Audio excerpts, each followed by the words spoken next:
that moving. What's up, everybody? Are we live? We are live. What's up? So I think we're on TikTok right now. Looks like, we got to switch to our a different Wi-Fi network. Hold on. What's up? And then it looks like we are live on WGSN as well. You know, we're always sharing the show just a little bit. I think I'm on the wrong Wi-Fi network, so we got to make sure we switch that up. And we're going to get back on. You are watching WGSN-DB, Going Solo Network Radio. I am your host, Dr. Christopher Salute. You are hanging out with me. This is The Barbershop. Here's the deal. Here's what we're talking about. I'm not live on another device. Don't lie to me. We are talking about defining and dating narcissists. So kind of a big deal. It's been a big topic in a lot of people's, whatever. So I want to talk about how that looks and what that's looking like. You know what we always do? We are going to share the show, and we are going to be on TikTok in a second. We're going to be on Facebook in a little as well. We're going to be on Instagram in a little bit. You know what we like to do, though? I always like to share the show before we get going. So let me just do that. Going Solo Network. Or do I just search WGSN, right? Just search WGSN. So you're going to share the show. I like to share it in a couple different groups and just kind of see where we're going there. And then after we're done sharing, we're going to go live. So this is a really hot topic for a lot of reasons. Oh, we could just share this. What is this? How do we get on here? Hold on, let me shut that off. Can I share this? What do I do? Share. Copy link. Boom. Share the show. Go on live with me. I'll just hit a bunch of people with it. Hit me live. Is that like a thing? Like hit me? Is that like what we do? So we're gonna share this video. No, I'm not share it with that. Can we share it with groups? Oh, we can share it with groups. What's up? What's up? I feel like Cece. I feel like I keep getting kicked out of these groups because I share our show because I'm so excited about it. You know what I mean? And then people are like, that's not really what we're here for. All right, cool. Like I'm not probably what you're here. I'm probably not here for what you're here for anyway. So probably a good idea that I not be in that group. I should maybe join more groups for things that I'm interested in. Maybe that's a good idea. But anyway, so you know what? Let's hit up a couple of folks as well. So get a couple of people that we know are going to watch it. So, just kind of loving this topic. Everyone's hot on this topic right now. It's a super hot topic. We're going to talk about narcissism. We're going to talk specifically about not just narcissism, but narcissistic tendencies. We're going to talk about narcissistic abuse. We're going to talk about narcissistic personality disorder. We're going to talk about all these other things that narcissism kind of, kind of moves into. But more importantly, right, what I want to talk about is defining narcissism versus like all the other types of relationships, all the other types of, there's abuse, there's toxicity, there's all these other types of things going on. And I think what we wind up doing is, all right, I'm done sharing the show, I promise. I think what we wind up doing is we wind up using narcissism as this blanket term for this went wrong, this was toxic, this was sour, and now this person's narcissistic. We also, something that I think we do is we tend to use narcissism in lieu of something that's a little more drastic or a little bit more dramatic. So if you're joining us on TikTok, welcome. What's going on? You know what we do on TikTok, right? We only do it for about 10 minutes, and then we wind up switching over to Instagram for a little bit, and you could always watch us live on Facebook. So here's the thing.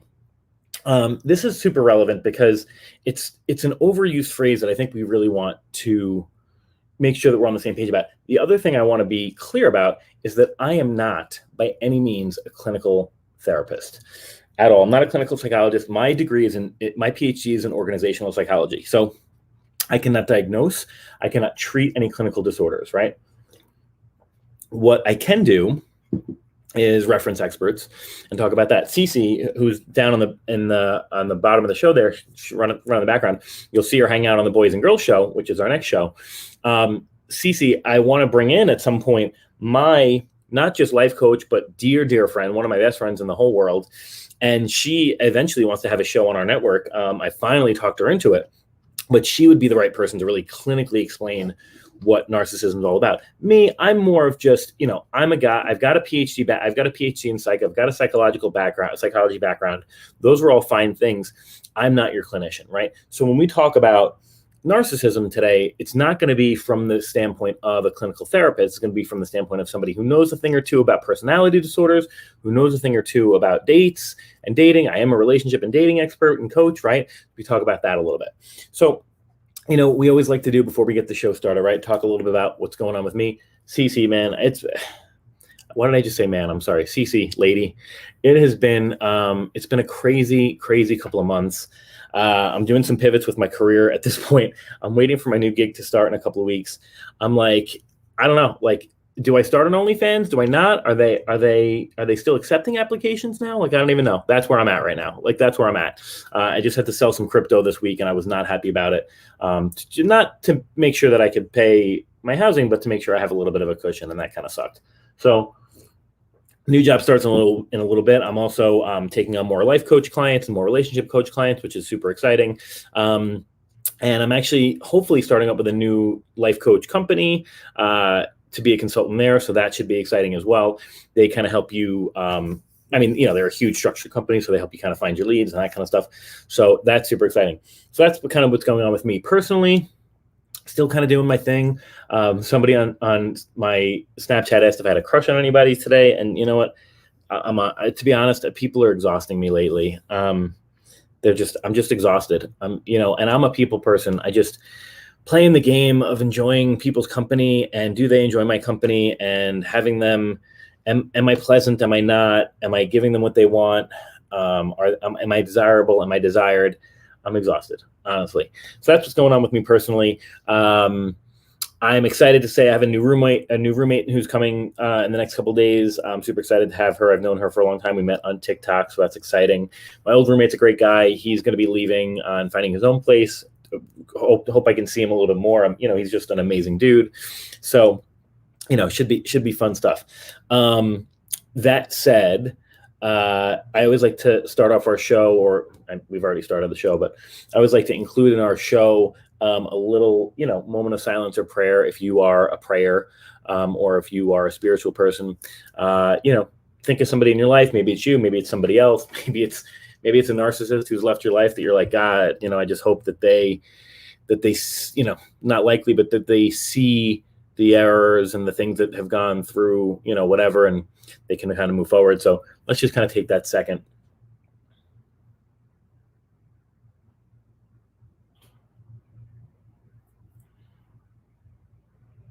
Okay, for me, I'm gonna do a little cross. What's up? My boy Jesus, thank you.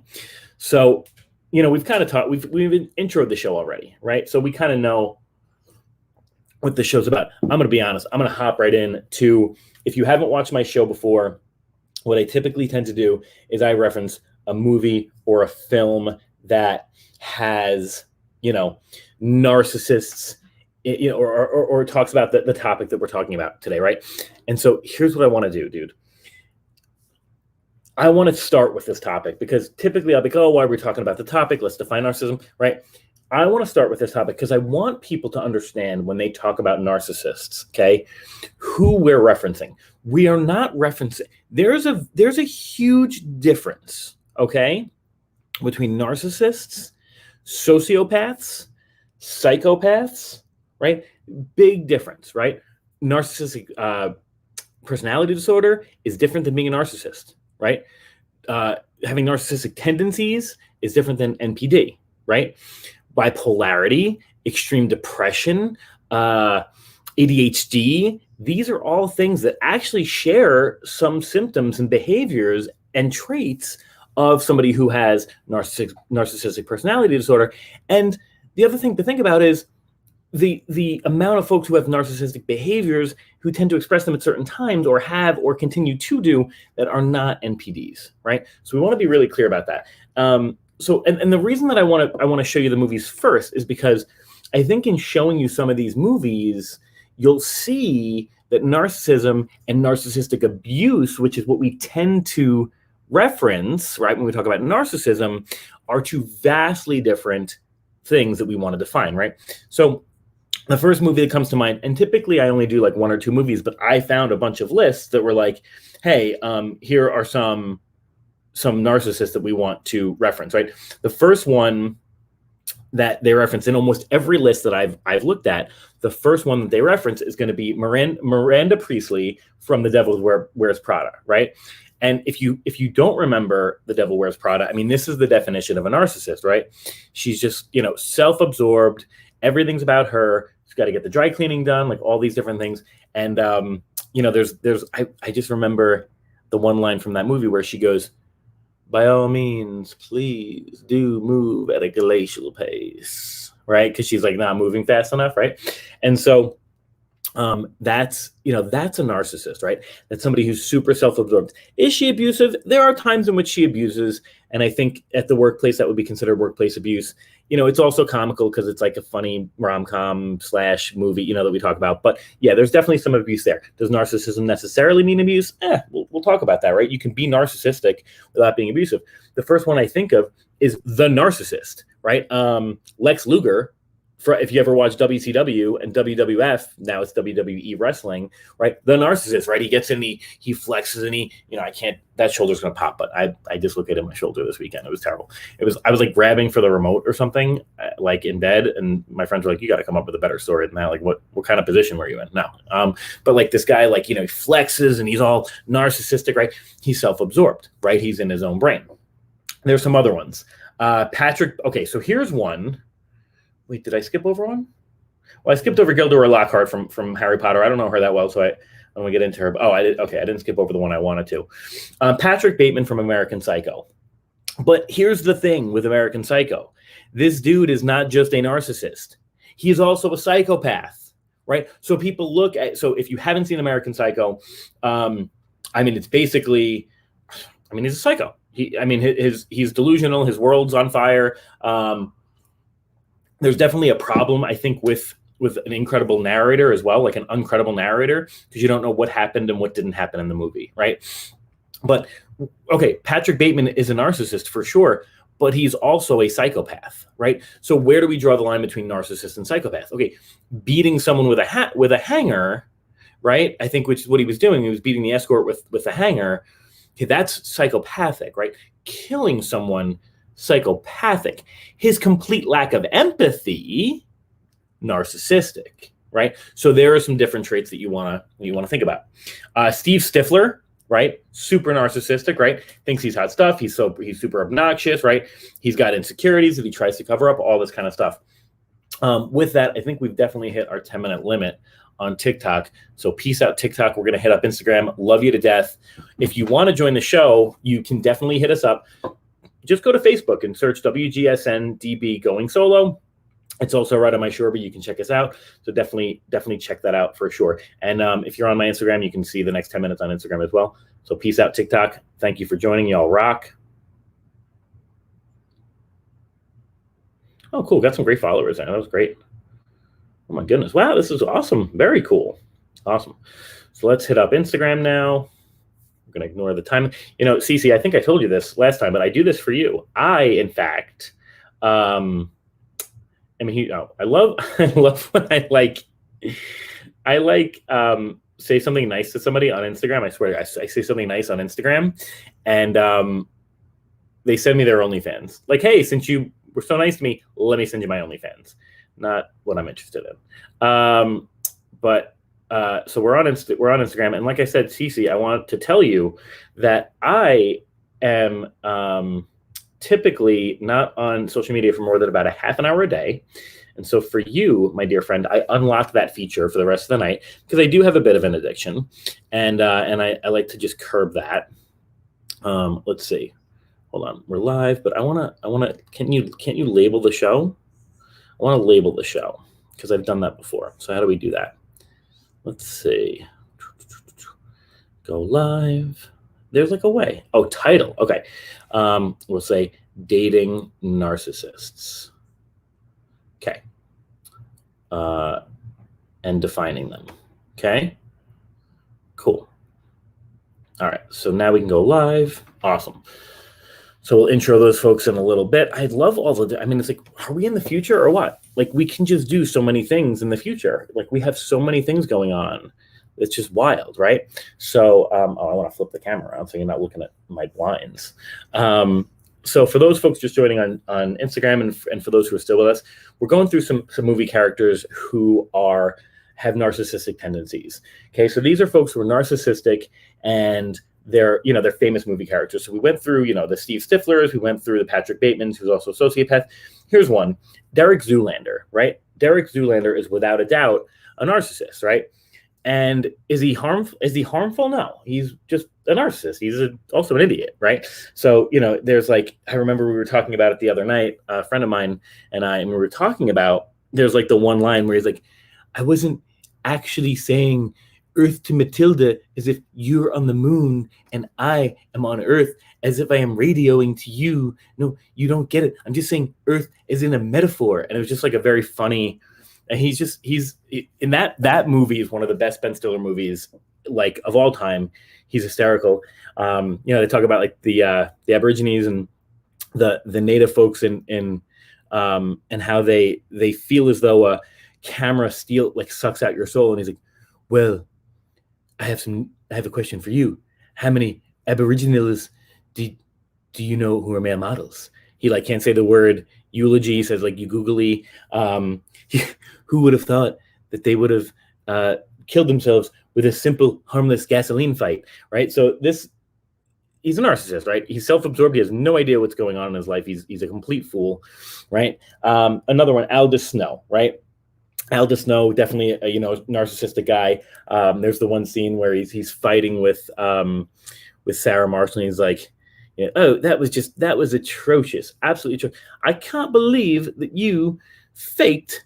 I mean, I've seen fake orgasms before, but that was horrific, right? And she starts arguing with him, and he's like, all right, well, I shagged the housekeeper, and it's just ridiculous. Ron Burgundy, right? Also a narcissist. Now they go into like Joan Crawford, right, from Mommy Dearest. But again, I would also say Joan Crawford was not just a narcissist; she was also, she was psychotic, right? Woman was psychotic in that movie. She was abusive, right?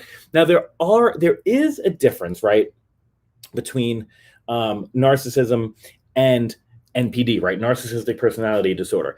And for that, at that point, I want to bring in this. I'm reading this book, The Stress Pandemic, which is a freaking fantastic book. I'm going to be honest with you. It's old though, but I still think it holds true. I mean, who knows, all right, so this was 2014? Yeah, 2014. Well, it's super relevant, especially if you are talking about like the pandemic and the stress going on with our pandemic right now. This is a really relevant book. But as I've always kind of predicted, and again, I'm not a clinician. So just so that you know, I'm not a clinical psychologist or clinical therapist, but I have my thoughts because of my training in org psych, right? In applied org psych, which is very assessment heavy, right? Very, very assessment focused, trait focused, personality focused, right? All that kind of stuff. Here's, if you can see this, I'm going to show it to the folks on Instagram, and I'll show it to the folks at home on YouTube /Facebook /everything. This is just the causes of physiological and psychological pain of the mind and body as associated with stress. And the reason that I love it is because it starts with things. Let's skip the physiological side for a second. I mean, that goes from headache to heart attack, right? But on the psychological side, it goes from worry to schizophrenia, right? Which we commonly know as paranoid schizophrenia, because typically most schizophrenics are paranoid because they have reason to be, because their brain is totally messing with them, right? But in between worry and schizophrenia, you've got restlessness, addiction, then you jump up to a new rung, you've got mild anxiety, mild depression, then you've got full anxiety, phobias, panic attacks, then you've got PTSD, severe anxiety, seizures, severe depression, bipolar disorder, mixed bipolar disorder, bipolar 2. Then it jumps all the way up to complete mental breakdowns, bipolar 1, schizophrenia, which are probably the heaviest mental disorders that we can focus on, right? But the point of that I'm trying to make is that all of our mental health is on a sliding scale, right? Everything that we do is on a sliding scale to the point that there are subtle differences between, let's say, bipolar 1 and bipolar 2, between bipolar 2 and anxiety depressant, right? Between anxiety depressant and somebody who's mild anxiety depressant, between mild anxiety depressant and somebody who's worrisome, right? Why is this relevant? It's relevant because we need to, if we're going to talk about narcissism, we really need to define at what level and what threshold narcissism becomes NPD, narcissists become abusive, right? Because you can be a narcissist and be a fool, and then you can be a narcissist and kind of be an asshole. I'm sorry, can we say that on the air? I just did. So, and then there's narcissists who are abusive, narcissists who,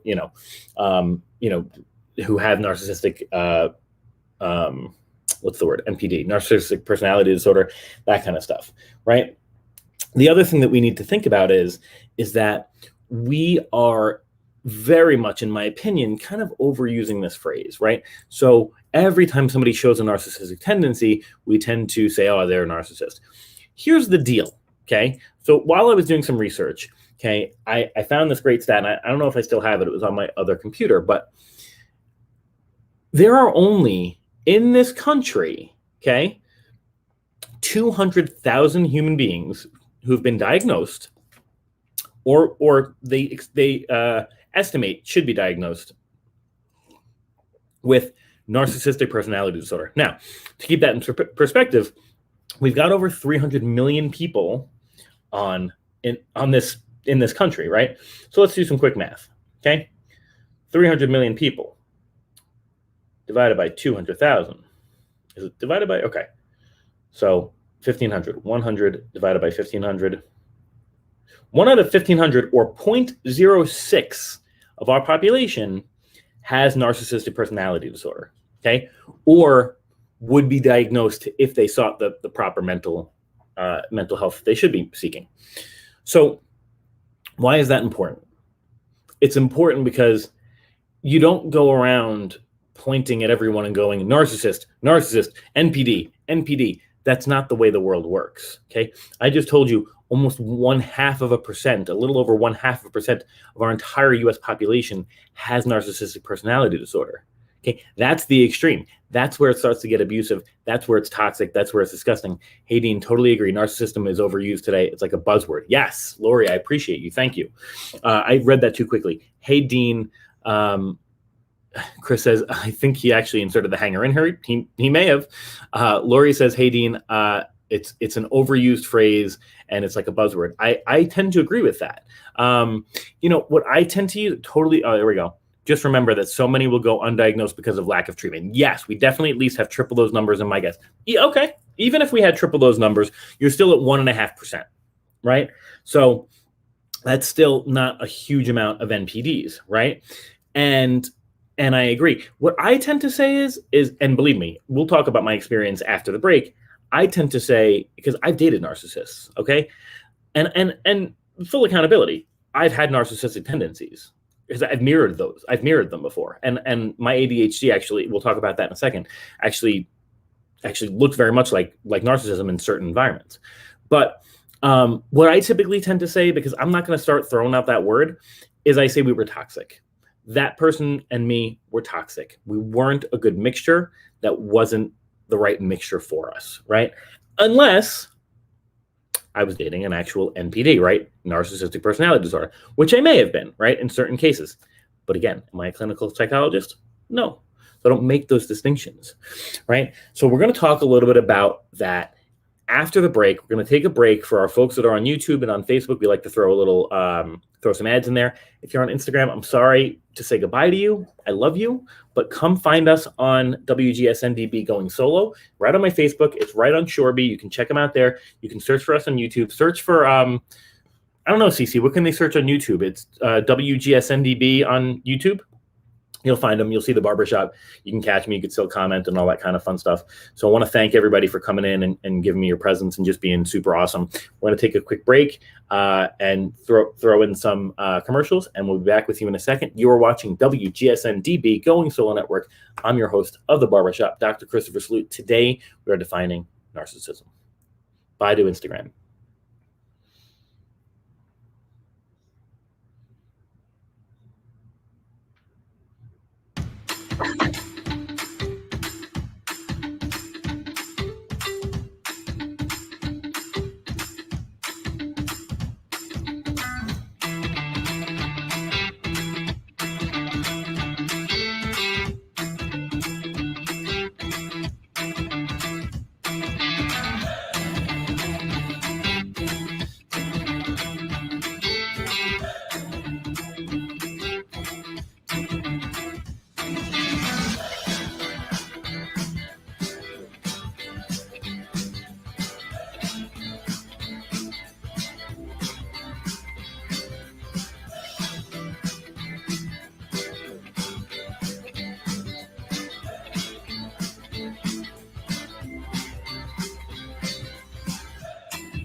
Oh, are we back? And we're back. I'm just going to share the show. I want to, you know what, Cece, I want to try something else real quick. I didn't get to share it on, on Snapchat. And I have some folks on Snapchat who might be interested in checking our show out. Let me see if I can do that. Can you put links? You could put links on Snapchat, right? While you're hanging out with me, while we're sharing the show, welcome back. You are watching WGSN-DB, Going Solo Network Radio. I am your host, Dr. Christopher Salute. We are watching The Barbershop, which we love. It's my favorite, just favorite night of the week, Cece. I love hanging out with you. You're incredible. Yeah, you can definitely put a link up here, right? Let's see.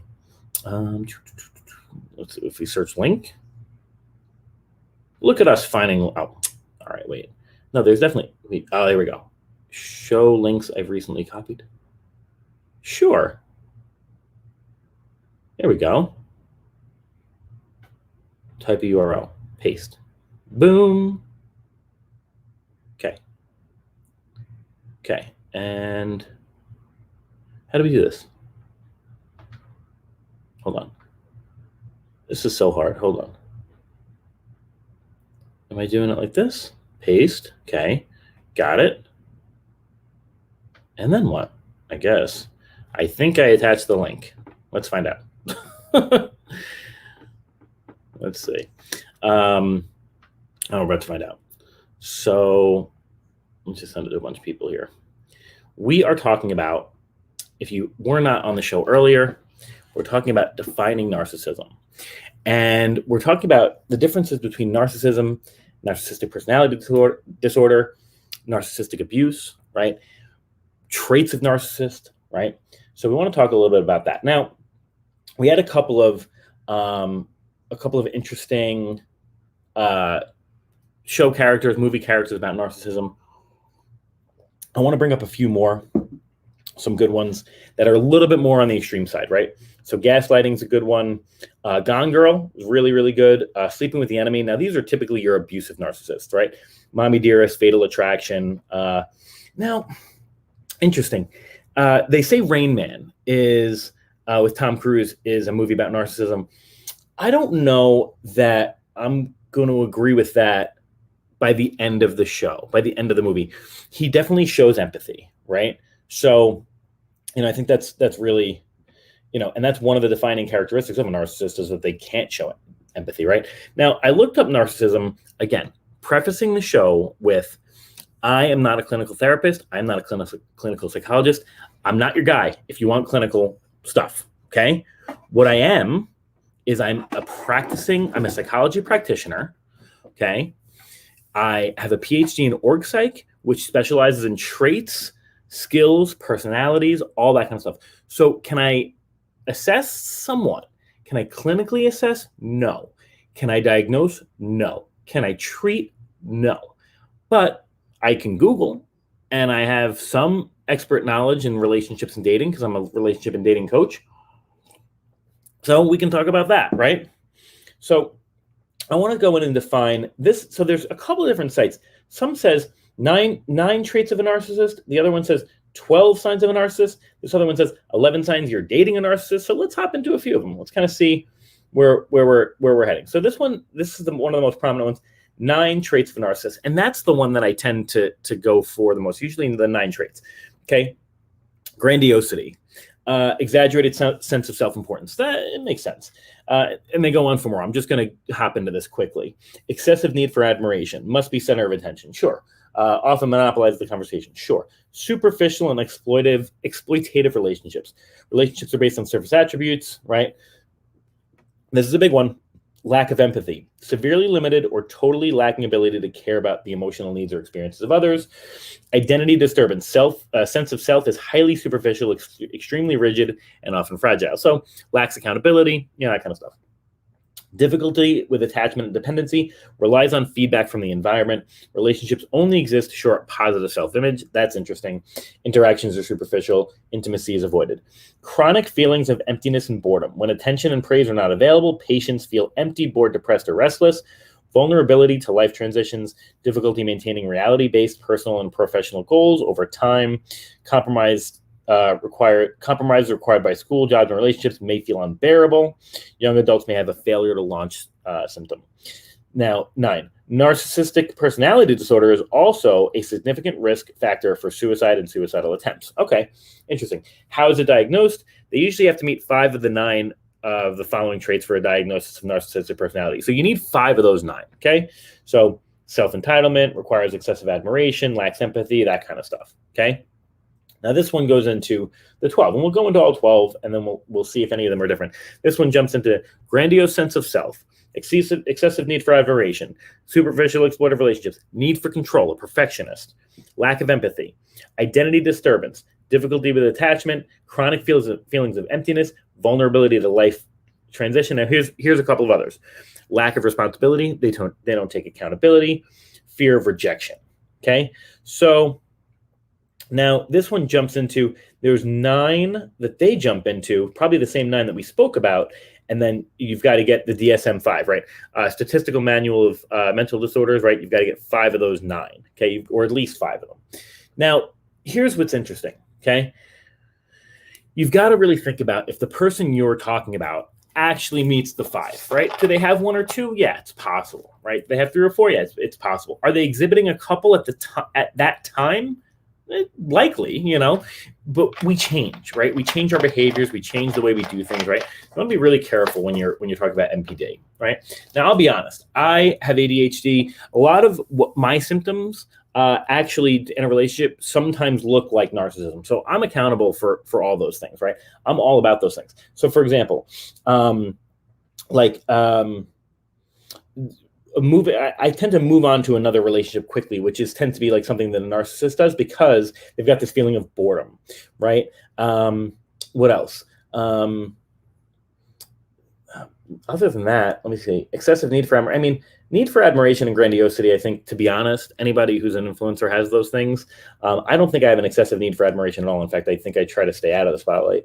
But yeah, my ADHD tends to sometimes in relationships, as I move from relationship to relationship, tends to filter itself and look like narcissism. The other thing that you want to think about, an extreme empath, which is what a lot of us are in the millennial era, we tend to mirror. If you're dating a narcissist might say to you, "You're a narcissist." Do you know why they say that? Because narcissists have zero accountability. They have a complete lack of control, and they don't take responsibility for their own actions. Instead, they're going to point a finger at you and call you a narcissist. Are they right? Yes and no. You're not a narcissist. You are probably mirroring narcissistic behaviors. I've been in 3 to 4 situations/relationships where I dated pretty extreme narcissists. And I know that, okay? A clinical therapist would tell you that. And am I contradicting myself? I just told you that there are only 200,000 folks who are narcissists. No, because I tended to pick the same kind of person over and over and over. And those were the folks that I felt the most intense feelings towards. How did I know? They had extreme levels of grandiosity, excessive need for admirations. I literally, oh wait, let me read this. My father was an undiagnosed narcissist, and I definitely dated one as well. So toxic and challenging as a survivor, and existed as a scapegoat for the family dynamic. Have been the one to be targeted because of the ability to identify it. Yes, there are others who are in my life that I have to exist with that at best have tendencies. It's exhausting. Narcissism doesn't go away. 90% of the time, those people never change because you have to admit and recognize fault. Couple of things I want to tap into, and then I'll jump back into mine, which is fine because I want to hit Lori's points while they're fresh in my brain. Lori, you're absolutely true. It's not. I mean, yes, 99% of the time it's not curable. It's almost uncurable. Like it's very extremely not curable. Why? There are a lot of things. It's curable. Okay, everything's bipolar 1 is curable. Okay, or why can't I think of the word treatable and manageable? I should say, with the right medication and the right everything you need. The problem with people who are bipolar, for example, is they tend to think that they're cool, they're fine after they take their medicine, and then they go back to their tendencies and they go to these extreme highs and lows. Narcissists, to a similar point, can't recognize their narcissism, so therefore they don't see that they have a problem, right? And that's why it's typically not curable or not treatable. It requires a lot of accountability. It requires a lot of growth, and it's a challenge to a lot of folks. If you have a narcissist who's truly showing empathy, accountability, wanting to grow, you've got one of two things happening in my experience and from what I've read. One is you've hit the jackpot and you have a beautiful soul who is trying very hard to change. The second is that you've got somebody who's acting like they want to change. And unfortunately, narcissists are pretty good because they lack empathy at reading the room and acting like they need to act. So it's really challenging to do that, right? So anyway, I don't have to jump into mine, but anyway, these were a couple of folks, that I know that I dated were narcissists. And it was challenging to be in the room with them because they were the center of attention. They did dominate conversations. They required a lot of energy. I had one person I was seeing, I kid you not, and I'll make sure to put this in one of my books when I'm done, but you can't make it up. I'll read that in a second, Larry. I just want to make sure I finish this resource. Please keep it up if you can, Cece. She said to me, come on my Instagram Live. I kid you not. Come on my Instagram Live. You'll make me look good. I swear to God. That's what she said. Come on my Instagram Live. You'll make me look good. And I'm like, oh my God, if that's not like one of the most narcissistic things I've ever heard. So it happens, right? Lori, a great resource for narcissism is Dr. Ramani is it Ramani or Ramani on YouTube? She's amazing and really breaks down how to identify different types of narcissism and how to exist and survive in those interactions. I think that's great. I think it's super important. Is dating a narcissist impossible? No. Dating a narcissistic abuser, I would never, right? And that's why I tended to get out of those types of situations, because they tend to filter their way into abuse. Is dating somebody who's toxic possible? Yeah, we do it all the time. Should you do it? No, probably not, right?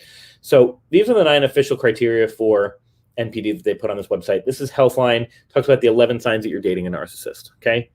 They were charming AF at first.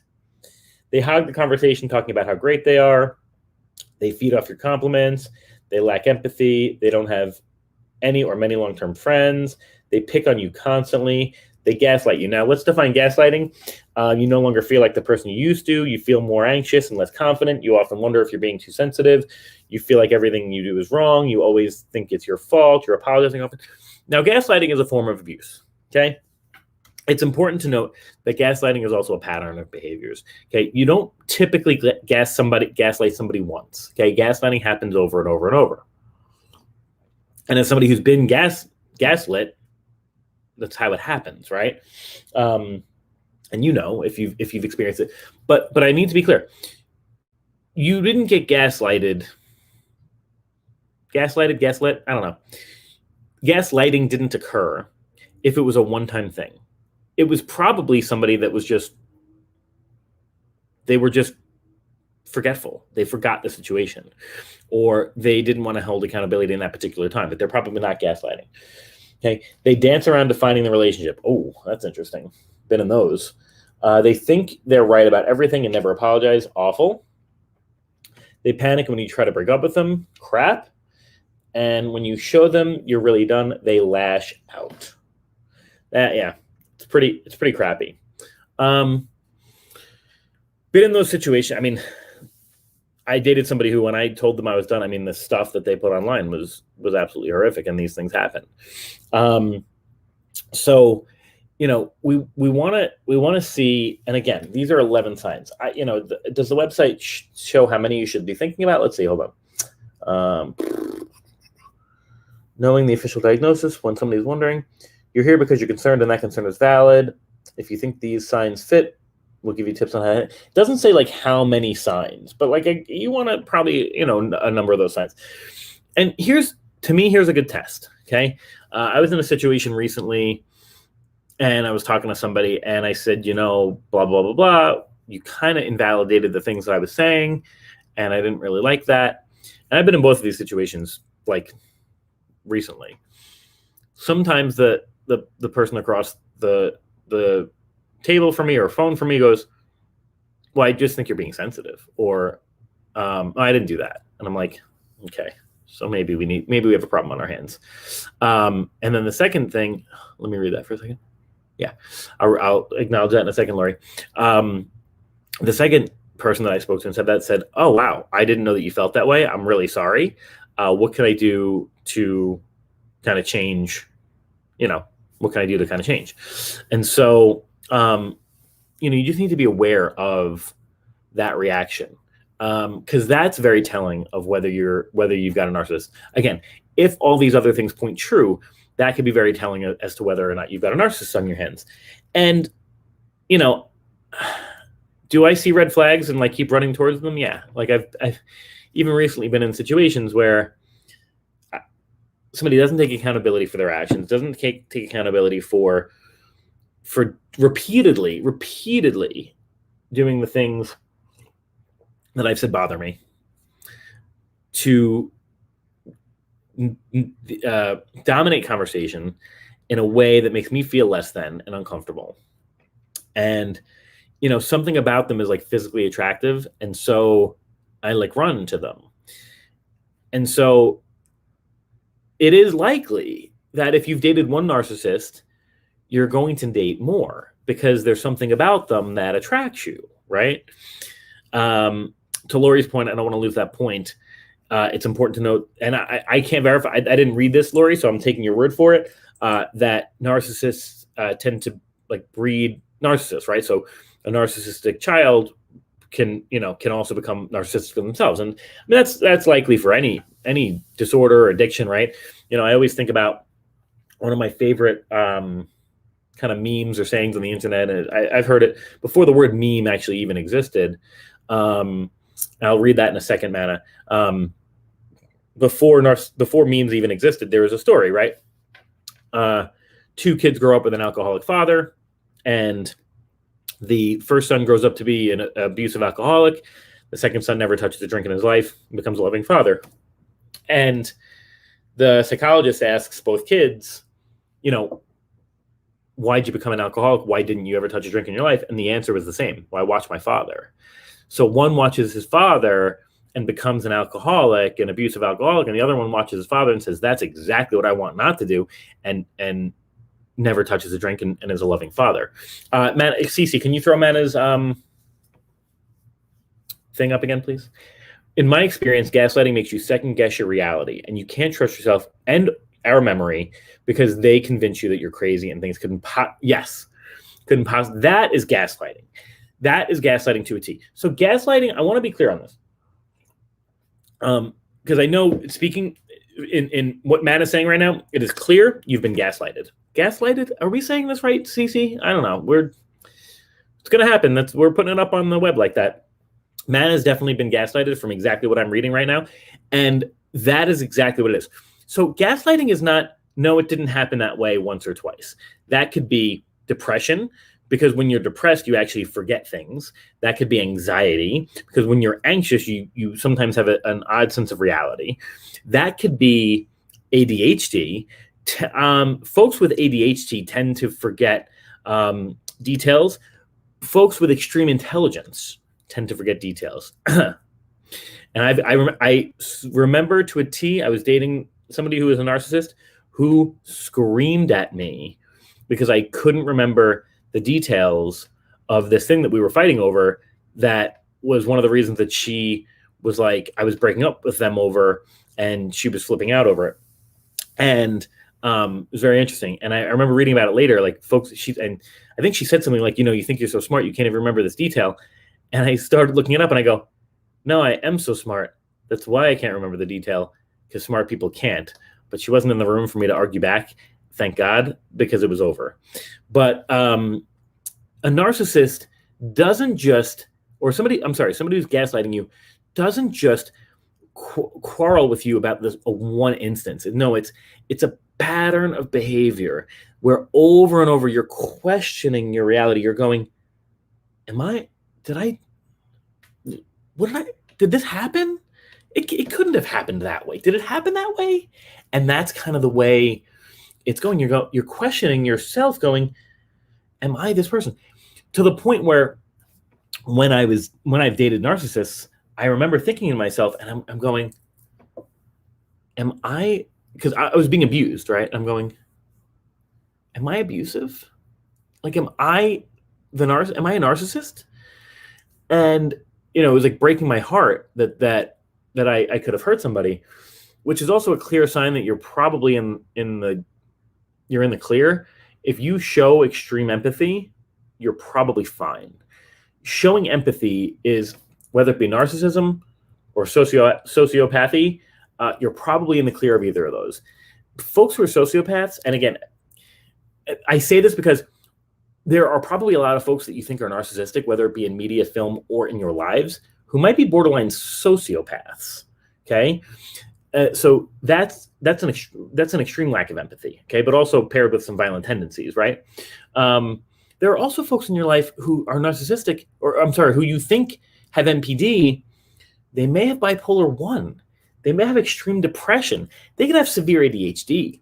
These are mental disorders that are treatable, that if you truly care for somebody, you probably want them to take care of. In my experience, we tend to label someone a narcissist when it didn't work out, versus really getting to the root of things and going, does that person have extreme or severe ADHD? Is that person bipolar 1 or bipolar 2? Bipolar 2 is not, it's very treatable, right? And if we actually gave a crap about somebody, we might go ahead and see if we could help them out. We tend to not, because we, as a society and as online personas, because we live our lives on the internet, have our own narcissistic tendencies that we are struggling with, and we want to make sure that we are right instead of winning, right? I had this discussion today with somebody. I said, I'd rather do what's right than find out who's right. If what's right means I take accountability and fix it and move on and repair and heal, even if I have to, even if I'm embarrassed to do it, okay, I'm going to do it. I can't tell you how many phone calls I get from friends, family, and they go, are you sure you want to be so accountable on the internet? You sure you want to talk about everything that goes on in your life? And yeah, I do. I do, because I want people to know, the people who I coach, the people who I work with, the people who I may work for, the people who I eventually, I want to fall in love and have a family. I want them to look at these videos and blogs that I write and the books that I write and go, here's a guy who wasn't perfect, but he definitely knew how to take responsibility for what happens. And, I think that that's something that we lack in our society. So you'll tend to find that a narcissist won't take responsibility for those things. They'll tend to push that responsibility on to someone else. Mana says, it's important to understand what reactive abuse is too. Oh, good. Whereas an abuser breaks you to the point of lashing out in defense, and they go, ha, I told you were abusive. Oh, my goodness, is that brilliant. Been in that situation as well. Not abusive, but I hit a desk once from 30 feet away. And all of a sudden, the person who is literally physically and mentally abusing me shudders into a corner, and I'm going, are you kidding me? I was 30 feet away from you, and I just wanted you to get out of my home. Like, get out of here. I didn't see Tim Marie's. There are an alarming number of sociopaths that assimilate seamlessly into society. Dating them becomes problematic very quickly. Yes. Sociopaths as well. I mean, I know that we have to go, Cece. Let's see. Sociopaths. Yep, approximately 70% of any population have sociopath. Wow. No. Still have empathy. Wait, no way. I got to fact check you on that. Sociopathic. Sociopaths in U.S. population. Let's see if that shows up. And then probably got to go because I'm sure Cece's going to kill me for running over today. Interesting. When you Google sociopaths, sociopathic narcissist pops up. Is that a thing? Okay. Michael McCall says 1 in 100 people are sociopaths. So I don't think 70%. So that's 1 in 100. So that's 1%. But let's see for a second. I thought that number was high. Maybe they show sociopathic tendencies. I don't know. Sociopathic narcissists. Now, what is that? And then we have to go. A sociopathic narcissist will be cold and callous, but will also be seeking the admiration of others and will believe they deserve it. They will have a disdain for people and think it's okay to exploit and dispose of others in whatever way it helps them to get ahead. What are signs? Okay, so it's very similar to narcissism, it seems like. What's the difference between narcissism and sociopath? And then we got to go. Sociopaths are more calculating and have no regard for the welfare or pain of others. They are most likely to derive pleasure from their, narcissists differ because their actions are usually targeted towards self-inflation, and any harm done to others is usually as a result of them pursuing some kind of goal. Interesting. I'm going to be honest. I don't want to date anymore or associate with human beings. So I hope that the next show that we do, CC, at 8 Pacific, 11 o'clock Eastern, I hope it renews my feelings of wanting to go back into the dating pool. By the way, if anybody watches my TikToks and is like, this guy's back in the dating world, I'm not. Y'all have to stop taking my TikTok seriously. I said the other day I was dating 12 people at once in 1 week, like on The Bachelor. Okay, that was a joke. Maybe it wasn't that funny. That was a joke. But I'll tell you, it really doesn't want. I don't want to get back on the dating scene after this. No, I don't have apps right now. I'm casually kind of seeing what's out there and seeing what, the next steps can be and trying to find my person. I am, but, this scares me. It really does. It really frightens me. Let's end positively. Here's what's positive. Okay. If you have high integrity, know your worth, and a firm boundary set, you can either A, stop a narcissist from further harming you.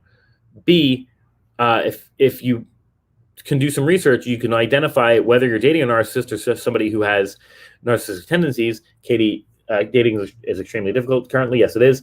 And C, Tim Marie says no harem. Stop it. And C, if you truly love and care for somebody, and this is something that I want to really impress upon, and then we got to go. If you really truly care for someone, aside from them being a narcissistic abuser, okay, a full NPD with abusive tendencies, okay, if you truly care somebody, everything is treatable. It's not curable, but it's treatable with love, psychological treatment, and the proper medication.